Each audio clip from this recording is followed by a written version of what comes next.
today's the day for another Young Justice review.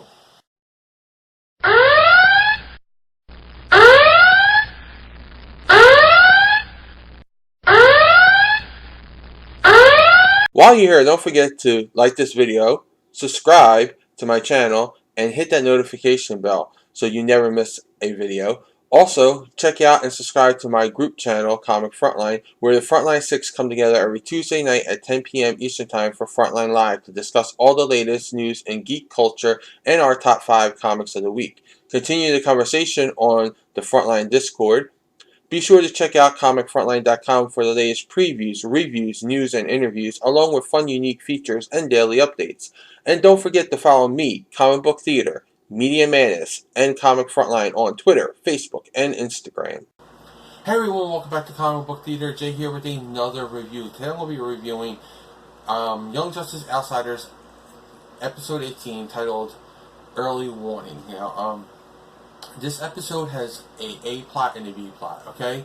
The A plot is about Gar and the Outsiders, and then the B plot is about the other kids back home, but mainly about Violet, okay? So, the A plot is, the team get an alert that, there's Clarion the Witch Boy is down in Cuba, and he's abducting, he has a bunch of kids from all around the world, and some from Cuba, and he's bringing out he's using magic to bring out their metagene, and then he's braining them with a soul brain, so this way he can control them, and then he's merging them into this giant monster. The League is not allowed to go down there, so the only way that they can get someone who can go down there is if they send in Gar's team. So Gar's team goes down there, and they're very public with it, because that's his whole mission statement. And they see this going on. Now, we also have Zatanna, who's like, they can't handle this. I had to go, but don't worry, I'll make sure no one knows I'm there. So she casts a spell so no one but the Outsiders and, of course, Clarion, because he's magic, can see her. And, she helps them fight them.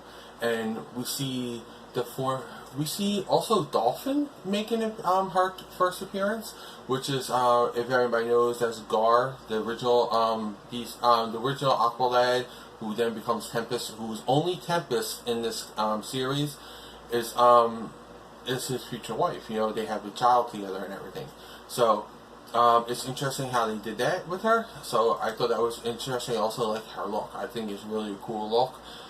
But yeah, so they try to fight Clarion, and Zatanna comes in, she does the spell, releases all the kids, then releases all their souls, so they can be in control of themselves again. And the officials come and they're like, we didn't want any metas here, we have an incursion, we need backup. And, one of the other officials were like, her son was there and was like, go while you can. She wants them to be safe. So they go, they get back, they take them back to the team base, and we find, he shows Aquaman, Kaldor, the new meta, who's a water breather, and he's like, we have to make special arrangements because the center's not made for metas. And then we see El Dorado. I call him El Dorado. I don't care. I know his name is Ed Dorado, but I still call him El Dorado because that's who he's based off of. He's based off of the Super Friends character El Dorado. So he tells them that he was at the funeral with Bart and Jaime, and back at the Towel Station, and he's like, you know what? I want to join the team. He was like, he says about Bart and Blue Beetle and Wonder Girl, you three are legacy characters. Gar, you're famous. Static, they don't really know you here, so they need one of themselves on this team, and that's me. So he steps up. He's going to become a member of the team. I thought that was really cool. I also liked a lot of the fight scenes. I thought they were really nice, especially with like Gar turning into a Green Hornet. Clarion had me cracking up all the time. I just thought he was a great humor, and which I think is really stepping up with the show. We get a lot of serious plot developments, especially with human trafficking and how controversial it is and how horrible it is in real life. To see that be portrayed here, but also have that humor to bring in a little bit of the light to it. I like that. They do a great job of balancing both sides of this show. And then we also have the B plot, which is Violet's plot. Like I said, we also get a little bit of Terra where she's training with Artemis, and she's like having these flashbacks to when she's training with Deathstroke, and how different they are. She sees how different they are. Artemis is very nurturing and helpful and wants Terra to get better, where Deathstroke just like slaps her around and just forces her to be better. So there's a difference, and she's starting to see that, and you're seeing like maybe a conflict in her. Is she doing the right thing by betraying this team?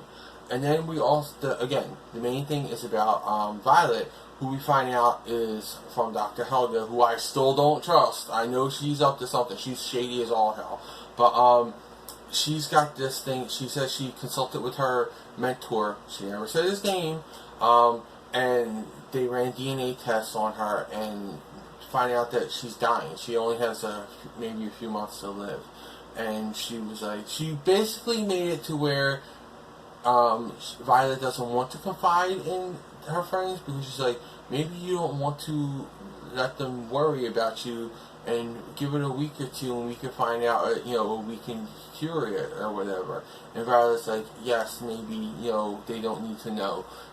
So she like led her into that conclusion. Again, that's why I don't trust her. She leads Violet. She's leading Violet into things. She's telling Violet that her DNA is not restructuring the way it should be every time she heals herself. So something is wrong with Violet's powers that is still killing her.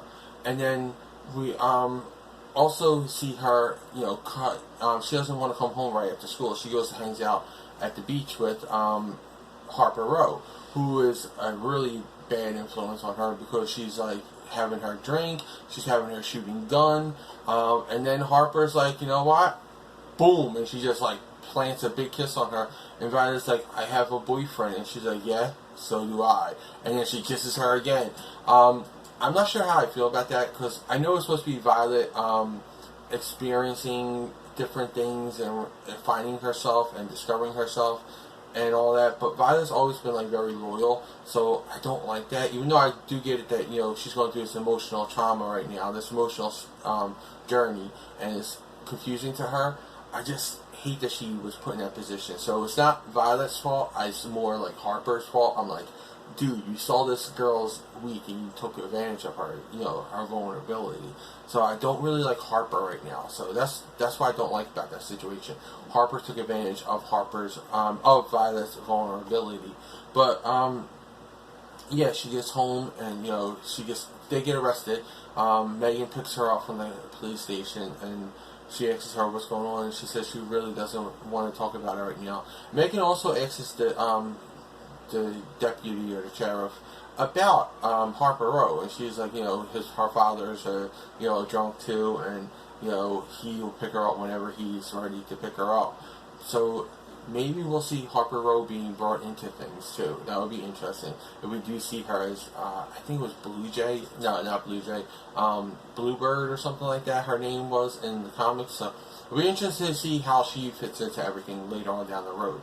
But yeah, this was another solid episode. I really loved it. I thought it was a great builder episode, because I like these little character building moments episodes, and that's what this is. So we're building up to something more. I want to see what's coming next, so I'm always waiting for that next episode, and I'm going to be waiting for this one. But I'm giving this 4.5 stars out of 5. I thought it was a great episode. It had a lot of funny moments in it. It had some serious emotional moments with, especially with Violet, and it has some great action moments with the gang, in the fight, the Outsiders. So let me know in the comments below what you thought about this episode. Did you get a chance to watch it? What are your thoughts on Young Justice Outsiders as a whole? And in particular this episode, and do you want to see Harper Row join the team or become a hero, or do you want her just to stay on the outsides as a civilian? Let me know all that in the comments below, and until next time, I'll see you in the next review.